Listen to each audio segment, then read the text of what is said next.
Okay, we welcome in UConn head coach Geno Auriemma after the Huskies' semifinal win. Have coach make an opening statement and then open it up for questions. Please use the raise hand function. Just keep making a left around the moon until you see us, and then come back.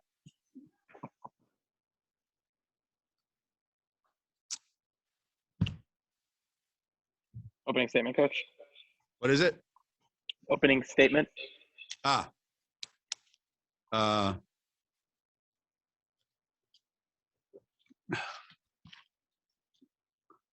As I said to our team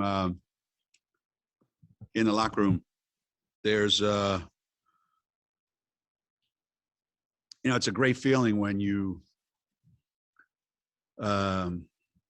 watch a team play late in the season, and all the things that you've been trying to work on come to life. It makes the kids feel like all the work and all the the effort they put into it are worth it. Everyone that played their role perfectly. We made very few mistakes, and that's 2 nights now. We made very few mistakes defensively, and again, there are times when when we play a certain way, a really, really, really good Villanova team, we make it difficult for them to get the shots that they want. And I watched them play last night, and they were absolutely great. They were great, and Maddie Siegrist was great. It's an unbelievable performance. So we knew that coming in, it was going to be a tough matchup for whoever was guarding her, and we just did an amazing job. That's all I can say. And then Kristen Williams finally realized, how to just play to her potential and play to who she is, and it was really great to see, because she's been struggling with that all season. First question will go to Vicky Fulkerson. Hey, Geno. You said yesterday that Nika was as tough as they come. Did having her out there just to start the game almost get you off on the right foot? Just having her out there and not having to jump through a bunch of hoops with the lineup? Yeah, when we left here yesterday, obviously we weren't sure the extent of what happened, but overnight, she did everything she was asked to do. Our athletic training staff, Janelle did a great job with her, and was able to come to shoot around this morning, and looked good, and then worked on it again today. And she is a tough kid, and I'm sure it hurt, and she played through it anyway. And we didn't play her as much as we would have liked, obviously, because tomorrow is going to be either way, whether it's Creighton and we've got to chase them around, or whether it's Marquette and how physical they are. It's going to be a tough assignment for her tomorrow night as well. Go to Carl Adamick next. When we talk about Kristen's best games, it always seems that she really starts it at the defensive end. Have you continued to try to emphasize that to her? And just a follow-up question quickly, did you have a reaction when Kenzie Gardler made that three-pointer?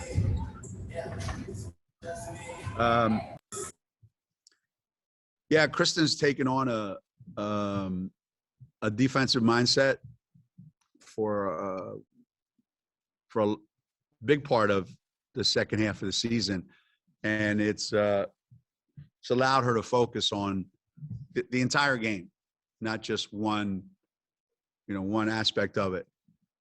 And I think sometimes she overthinks the game and complicates things for herself. Everyone has to be who they are. and she's a scorer, and she should act like one and talk like one and walk like one. And, you know, every time she steps on the court, it should be evident from a scorer, you know,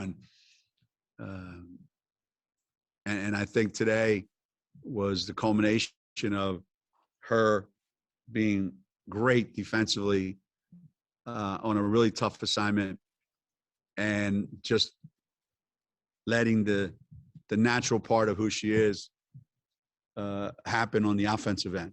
We're a championship team if Kristen Williams plays like that. You know, I don't know if we can be if she doesn't play like that. But if she plays like that, we're a championship team. Next, we'll go to Maria. And, you know, as far as Mackenzie Gardner making that three, I'm not surprised. You know, her father and her grandfather wouldn't have taken nearly as long to get that shot off. I'll tell you that right now. And they would have pulled the trigger on a bunch more too. It's part of the DNA. And her mother, to be honest with you. There's a lot of shots in that in that heritage. We'll go next to Maria Moreno.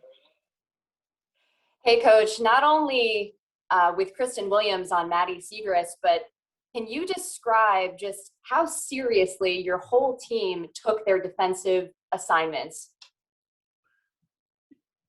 Well, as I mentioned at the beginning, for 2 nights in a row now, we say, here's the game plan. This is what we're going to do, and here's how we're going to do it. And Jamel last night and Shay tonight, put together 2 great game plans. This is how we're going to defend it. This is what everybody's responsibility is. It's not one person that's going to get it done. It's a team effort. And, it worked as well as you can possibly hope that it will work. And at this time of the year, that's exactly what you need to win. You need that kind of effort, that kind of execution on the defensive end, for sure. Thank you. We'll go to Joe Zone next. Yes, Geno, if I could follow up on your defense. With the presumption that most of the kids you get out of high school are scoring stars and concentrate most of it on offense, when you get them, is it more a matter of teaching them how to play defense or teaching them how to want to play defense?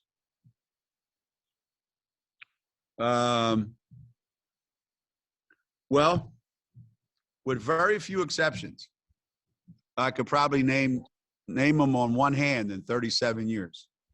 I don't remember one kid ever coming to Connecticut going, Coach, I don't care if I shoot the ball one time. I just want to be the best defensive player in the country. So you don't hear that very often, if at all. So when they get here, they all think they can shoot their way into the lineup. And they don't voluntarily say, I'm going to be really, really good defensively. But it doesn't take long for them to realize that in order for them to get any shots at the other end, they're going to have to become really good defensively. So, they come here knowing they can score, and they leave here knowing if I learn to play defense and get really good at it, Coach will give me an opportunity to score. We have time for 2 more. We'll go to Doug Feinberg first. Hey, Geno, if you end up playing Marquette tomorrow night and you just played them earlier or last week, does that help you guys sort of lock in, hey, they did these things against us a week ago that we had some issues with for a third game and third day, so to speak, as opposed to you hadn't seen them recently and they didn't give you that trouble towards the end of that game? I told the kids in the locker room before the game, said, listen, these are not supposed to be easy games. If they turn out to be easy, that's fine. That's fine. But these are not supposed to be easy. This is tournament time. This is March. And the games are supposed to be difficult. And they're supposed to be between teams that have seen each other more than once. So there's not a lot of trickery going on, you know? And they're supposed to be knockdown, drag out affairs, and you have to be willing to grind it out if that's what it takes. And if it's, you know, Marquette tomorrow night, or if it's Creighton tomorrow night, we have to go in expecting that. If it turns out to be something other than that, fine. But that's not our expectation. Our expectation is this is going to be really hard. And it's the expectation that we're carrying into the NCAA tournament too when we leave. Thanks, Coach. Our final question for Coach Alexa Philippou. Hey, Geno. Thinking back to the first time you guys played Villanova this season, you guys actually struggled against them defensively in the first half. And how would you describe the biggest areas of growth on the defensive end compared to the beginning of the season to now? Like, what areas on defense has your team really been able to make that growth so that you guys are doing what you did today? You know, that was back in December. We had not played any games in November, I don't think. And we played like 3 or 4 games in a row. And that was the last one of a bunch. And they were all league games. And Villanova is never easy to play. I don't care if you play them in December, if you play them in March, it doesn't matter. They're a very difficult team to play defense against. So when you first play them, you're not ready for all the things that they do. And the younger you are, the less you're ready for them. And we were talking about it as a staff. Said, you know, it's been 7 years since we've been in this league. And 7 years ago when we left this league, everybody we played a different style of basketball. Rutgers had their style. Notre Dame had theirs. Louisville had theirs. Syracuse had theirs. You know, DePaul had theirs. Marquette had theirs. Everybody had a different style. West Virginia had their style. And Villanova was somewhat unique. We come back 7 years later. Jesus, Mary and Joseph, every night is chasing 5 guys around the court, you know, who are all great three-point shooters. So the league has changed a lot in 7 years. And us as a coaching staff and certainly our players, it takes time to get used to that. And the more times you see it, the more times you experience it, the better you get at it. So I think the communication is better. The positioning is better. The timing on some of the switches is better. The understanding is better. That's, you know, you hope as a coach that's what happens. But for anybody playing them for the very first time, God bless you. Trust me, I've been there 30-some years. Thanks, Coach. We'll have student athletes coming up in just a minute on the same Zoom line.